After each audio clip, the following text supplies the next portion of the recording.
นะแล้วนี่ซีมาอ่านบอกเครื่องที่ออเดอร์มากินซีมีอย่างเด้ราคา165ซีมีอย่างเด้อเดี๋ยวเอานี่ตัดไปนึง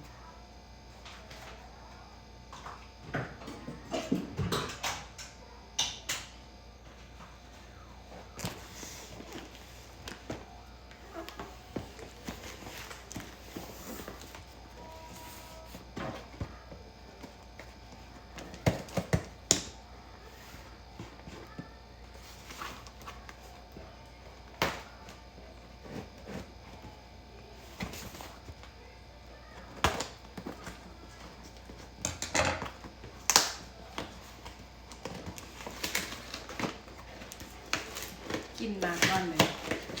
มีปลาหมึกมีปลาหมึกมีซุปก่อนเลยนี่ที่แน่นๆมาอันตุ่ม$60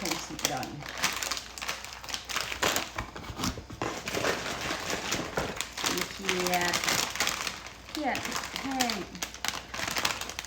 ข้าวหง$20นี่แหละแล้วก็เอ็นเหลือง$10น้องออเดอร์มากินมัน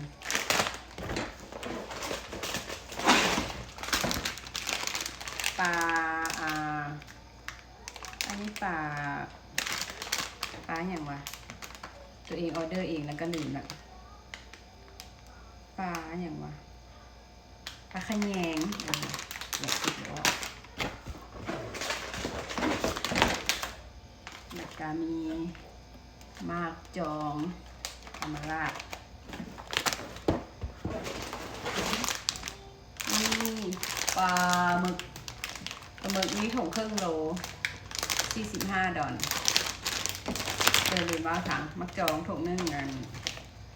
$10ปลากระถุง10นี่เมงไม้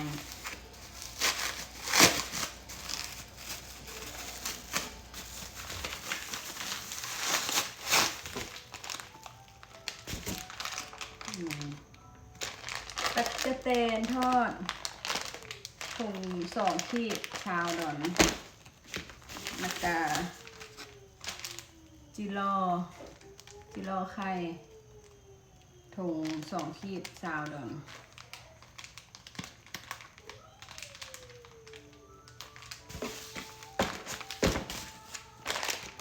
กะสิปะมานี่แหละ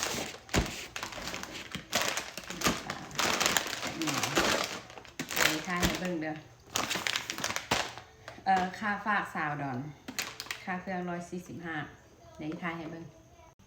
ก็10ประมาณนี้อันนี้ที่ออเดอร์มาอันนี้แหละ165จิโลอันเด็กก็เครียดปลาขะแยงแห้งออเดอร์มาแนวละน้อยลองเบิ่งก่อนมาซีเบิ่งก่อนเป็นจังได๋แล้วแนว2 4 6 8แนวตามนั้น